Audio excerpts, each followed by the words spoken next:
કોઈ કાર્ય કરતા આવીએ, હવા મુઠી ચડ નાખતા આવીએ, કોઈ ગાય નાખતા તમે દોષ ખરો? હવાર મોટી નાખતા હોય કોઈ ચક્ર ગાય નાખતા આવીએ, કેવી રીતે કરતા આવીએ? સારું કામ કરતા આવીએ, બીજું એ ના નાખાય કોઈ કારણ છે. બહાર ગયા આવીએ એ તો આપણે કેવું કે ભાઈ મારો દોષ સી રીતે સંજોગોના આધીન હું નાખું છું એવું કેવું. શું કેવું? સંજોગોના આધીન સંજોગોના આધીન હું નાખું છું, હજી નાખું ને. એટલે સંજોગોના આધીન સંજોગ એવા હોય તો ના ખાય, સંજોગ આયા હોય તો ના ખાય. આપણે એવું બોલવું પડે. કેવું બોલવું પડે? સંજોગોના આધીન. સંજોગોના આધીન સંજોગના આધીન એટલે આપણે દુઃખ થાય છે. હે જે દિવસ નથી નગર પેલા દુઃખ થાય છે. આ દુઃખ થાય એટલે કરતા આવી રીતે બોલવું. જો કારણ પેલું તો એમ લાગતું હતું કે હું નાખું છું. આ ના તા હૈયે તો ટેવ જ પડી ગઈ છે. ના સંજોગનો આધીન નખાય છે ને એટલે દુઃખ થાય. પેલું છે સંજોગ આધીન થયું એટલે પછી વાંધો નહીં. સંજોગ મારી તો ઈચ્છા છે જ પણ સંજોગો ભેગા થતા નથી. શું થાય? જવાબદારી નહીં પોતાની. બતાવો મનનો એનો ધર્મ તો બજાવો. મનનો જે ધર્મ છે એ બજાવો ખરો. આપણે જોયા કરવાનો. આત્માનો ધર્મ જોયા કરવાનો, જોવાનો જાણવાનો. મનનો ધર્મ ખુદાખુદ કરવાનો. બિયોન્ડ લિમિટેશન કુદાકુદ કરે છે. હા, કુદાકુદ કરે. એનો ધર્મ જ એ. પછી ધર્મ એને બજાવવા દઈએ થોડા વખત સુધી એટલે આનો બધા બજાવવા દીધો એટલે બધું ઠંડુ પડી જાય. નવું ચાર્જ થાય નહીં, જૂનું છે તે ડિસ્ચાર્જ થયા કરે. ડિસ્ચાર્જ પ્રતિક્રમણ કરવાનું પણ ઘણી વખત બહુ મોડું યાદ આવે કે આપણે આ વ્યક્તિનું પ્રતિક્રમણ કરવા જેવું. પ્રતિક્રમણ કરવાનું પણ બહુ મોડું યાદ આવે કે આ માણસનું પ્રતિક્રમણ કરવાનું હતું. પણ આવે ખરું યાર. સત્સંગમાં બધા વ્યવહારની જરૂર છે. બધું પૂછી લેવું પડે જીવનથી. વિજ્ઞાન છે પછી પૂછી લેવાની જરૂર. ચિત્તનો ધર્મ બજાવે, મનનો ધર્મ બજાવે, બધું પોતાનો દેહનો ધર્મ બજાવે. દેહનો શું ધર્મ? ભૂખ લાગવી, આમ સંડાસ જવા જેવું, દસ ખાવી, ફળાણી ખાવી, બધું દેહના ધર્મ બધા જ કરે. મન મનો ધર્મ બજાવે, ચિત્તનો ધર્મ બજાવે, અહંકાર અહંકારના ધર્મ બજાવે અને આપણે આપણો ધર્મ બજાવવાનો. મનમાં એવું કોન્ફિડન્સ જરૂર રહે છે. કોન્ફિડન્સ જરૂર રહે છે કે આ માર્ગે આપણને વધારે શાંતિ મળશે. શું કે છે? મનમાં એવું કોન્ફિડન્સ જરૂર રહે છે કે આ માર્ગે શાંતિ મળશે. આ માર્ગ મુક્તિનો માર્ગ છે. તો ચોખ્ખો શાંતિનો ક્લિયર માર્ગ છે. એ તો રહે છે તો સ્વાભાવિક રહે. શુદ્ધાત્મા થયો લખમાં રહે છે એવું છે ને. જ્ઞાનમાં કશું કરવાની જરૂર નથી, ક્રિયામાં બધું કરવાની જરૂર છે. ક્રિયા દેહની છે, દેહાદેહની છે અને જ્ઞાન આત્માનું છે. એટલે આત્મા થકી તમારે કશું કરવાનું નથી. તમારે કશું કરવું જ નથી. છતાં બધું એ થઈ રોજ સવાર પડે હાથ પડે પેલું બધું થયા કરે જોયા કરવાનું. આપણે એમ લાગે અંદર તો સતત જાગૃતિ છે એટલે એમ થાય કશું માથાકૂટ જેવું છે નહીં. એ બરોબર છે પણ પેલું જે થાય છે એ જોયા કરવાનું.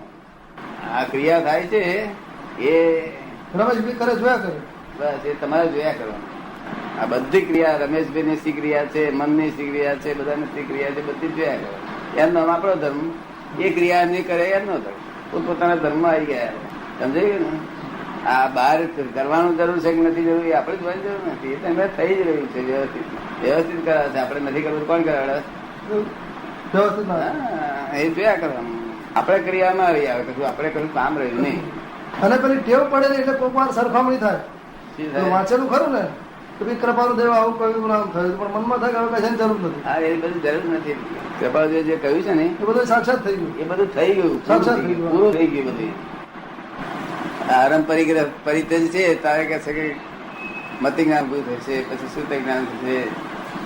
એ ચારે પાર આવે. વિચારવાનું રહ્યું જ નથી. હવે કશું આપણે વિચાર જ નથી કરવાનો. કશો વિચાર જ નથી કરવાનો. કપાલદેવ નું શાસ્ત્ર બધું જે લખ્યું છે એ બધું આમાં પૂરું થઈ જાય.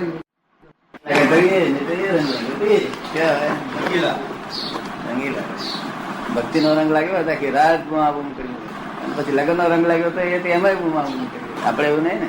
હું તો એના કરતા સારું રહે ને. આ જ્ઞાન સમજી ગયું બધા શાસ્ત્રો ભણી કે શબ્દ શબ્દ યાદ રહ્યો. મહી કશું વળે નહીં. દેખત ભૂલી ટળે નહીં અને દાડો વળે નહીં. દેખત ભૂલી ટળે નહીં. એનું ધર્મ બજાવે, આપણે આપણો ધર્મ બજાવવાનો. પોતાના ધર્મ બજાવે એનું નામ જ્ઞાન. શું? અને બધા ધર્મ ને હું બજાવું છું એમ કે જ્ઞાન. બધાના ધર્મ ને હું બજાવું છું કે એને શું કહેવાય? પોતપોતાના ધર્મ બજાવે એનું નામ જ્ઞાન.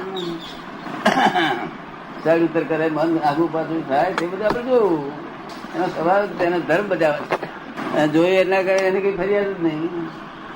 જોયું એટલે ચાર્જ થયેલું ડિસ્ચાર્જ થઈ ગયું. બીજી શી દખલ છે? સમાધિ રહેશે આખો દાડો? સહજ ડખો ના કરે કોઈનામાં, મનના ધર્મ બીજા, અને મનનો એ બધાના સહજ ધર્મ પોતાના વાપરી જાય એ સહજ દેહ થઈ ગયો. શું કહ્યું? બધું સહજ થઈ ગયું, પોતપોતાના ધર્મ. આ સાધુઓ બજાવવા દેતા છે મનને આમથી વાતરે. શું મનને શું કરે? ચારે બાજુ વાતરે કરે. હે? ચારે બાજુ વાતરે વાતરે એને એના કરતા ગાય નો વાતરે તો દૂધે નીકળે. ગાય ને વાતરી હોય દૂધ કાઢી લેવા કરાય. મનને વાતરી માર ખાવો પડશે. મન તો છોડે નહીં ને.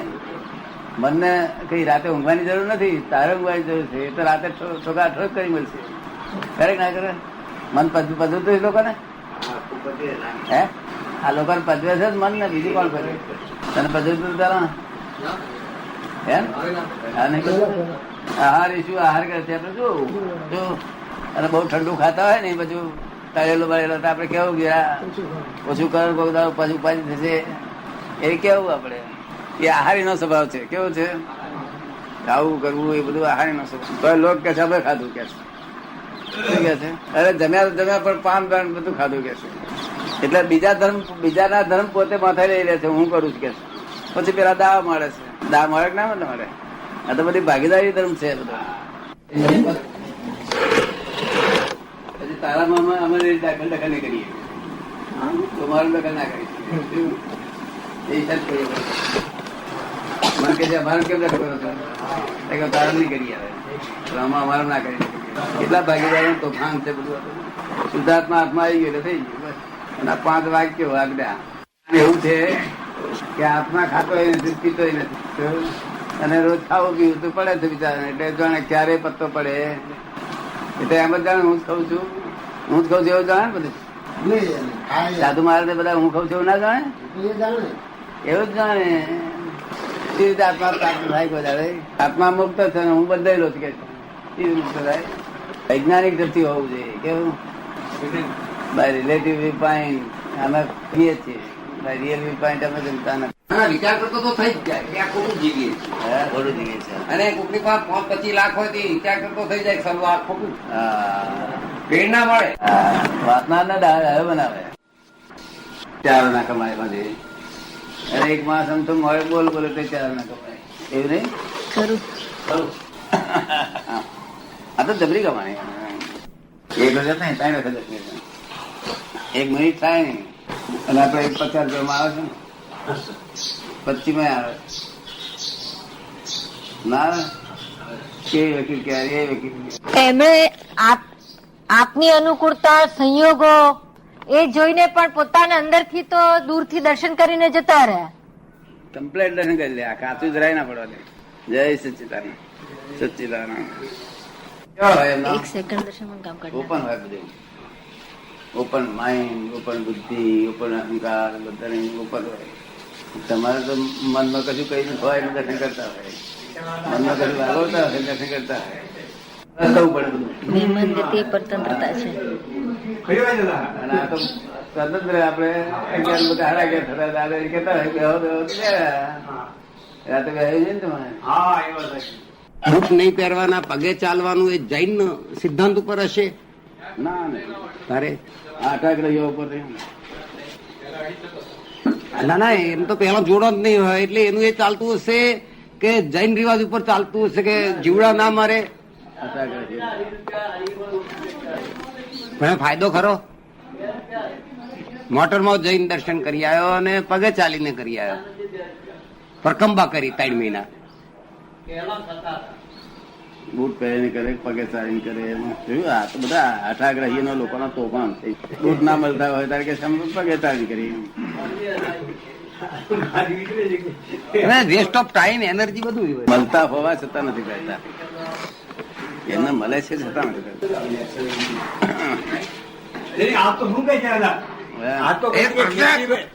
અનાજ છે તે 15 દાડામાં જીવ પડે છે.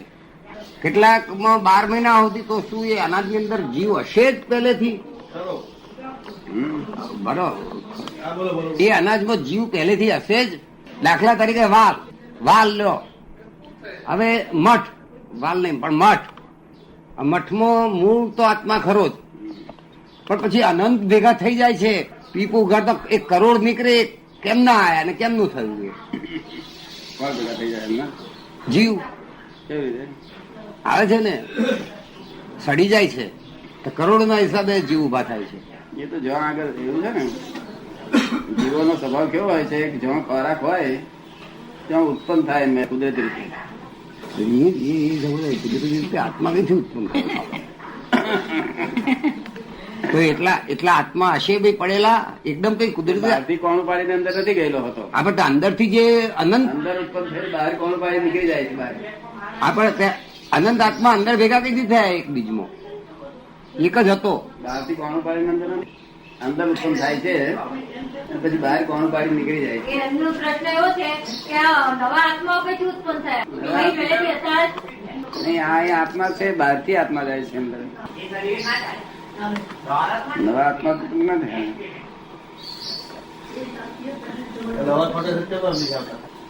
તો તમે હમણાં કહ્યું ને ઘણા શાક એવા હોય છે કે બહાર કશું કોણું ના હોય અંદર દિવાતી કરે છે ને.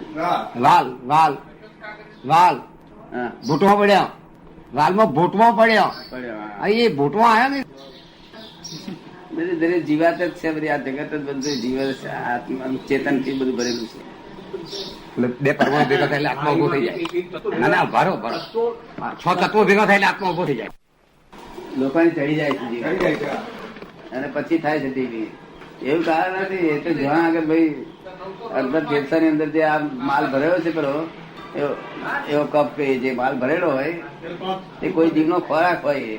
અને ખોરાક હોય એટલે એને ભાઈ જીવ ઉત્પન્ન થાય એને ભાઈ ખાયા કરે અને પછી લગ્ન કરે ને પછી વાય ને બધા આનંદ થઈ જાય.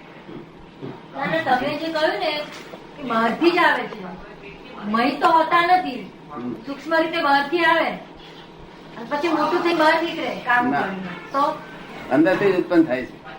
દવા છોટે છે આ દવા અંદર મૂકે છે પછી નથી સરતું અનાજ.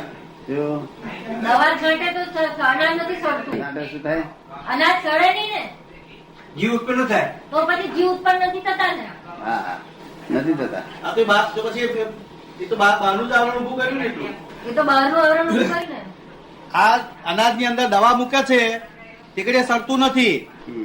એ રખ્યા વાળું કરે છે બાજરી તો સડતી નથી. આપણે એનો વિરોધી સ્વભાવ જાણીએ એટલે આપણે નાખીએ એટલે પછી પેલો ખસી જાય જીવો ત્યાંથી ભગવાન ખસી જાય. ત્યાં ના પેસે. કઈ એવું કે એવી રાખોડી નાખ્યા આપો ને ફરી આવે જ નહીં દેહ માં પહેરે જ નહીં.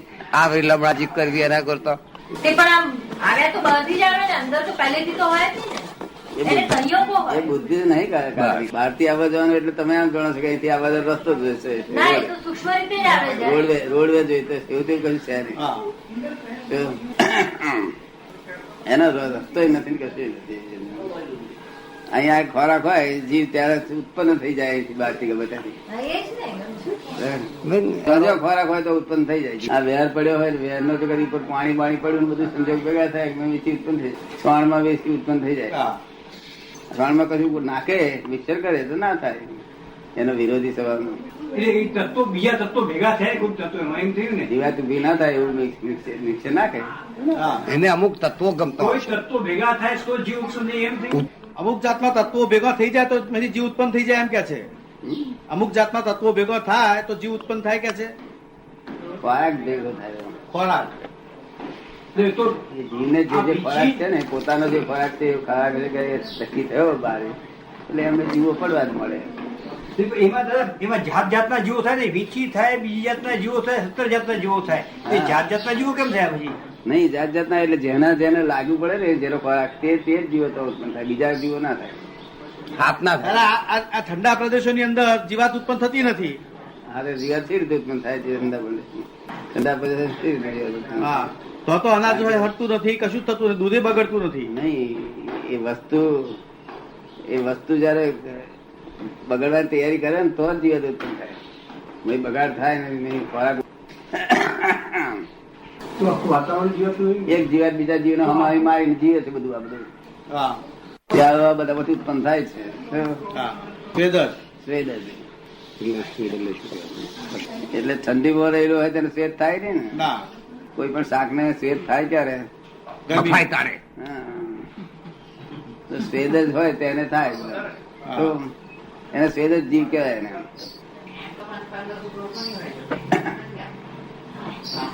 આ મોકાને કઈ મા બાપ હોતા નથી. શરૂઆતમાં મા બાપ નથી હોતા, હા પછી થાય એમને શરૂઆત તો બસ એમને સ્વેદસ્થી સ્વેદસ્થિત થઈ જાય. પરસેવામાં તો થઈ જાય. હવે એ માણસને ઠંડીમાં રાખવામાં આવે તો ના થાય. ના થાય. એ રીતે શાકભાજી બધા ઠંડીમાં રાખવામાં ના ઉત્પન્ન થાય, ગરમી ઉત્પન્ન થાય. થયું કેટલાક તું ઉદ્ભિજ સીધું સરળ છે. કેટલાક ઉદ્ભિજ જ હોય છે. હા આ સંજોગ માટી બાટી નો બધો ખાવાનો કઈ ભેગો થયો તો તે ઉત્પન્ન થઈ ઉભો થઈ જાય. જાય. કેટલી પ્રકારના જીવો સ્વેદક સ્વેદ જ. જાતના જીવ એટલે પાર. મને જીવાત જ છે ને બધે કરતો છે. હવે દાદા એને પછી પરમાત્મા કહ્યું એ કઈ મગજમાં નહીં બેસતું. હે? એને પછી પરમાત્મા કહો છો એ મગજમાં નહીં બેસતું. શું? એ કહે છે એને પછી તમે પરમાત્મા કહો છો એ મગજમાં નહીં બેસતું કે છે. ના બે તો માન્ય છે પણ મગજમાં નથી બેસતું. એ તો છે શીરો ખવડાય તાર મગજ બે એમને બે તો શીરો ખવડાવ પણ મગજમાં બેહાડું. શીરો ખવડાય તાર મગજ બે. કારણ કે જો જુઓ તો પરમાત્માની લે મિલ થઈ જાય છે. જો જુઓ તો લે મિલ થઈ જાય છે.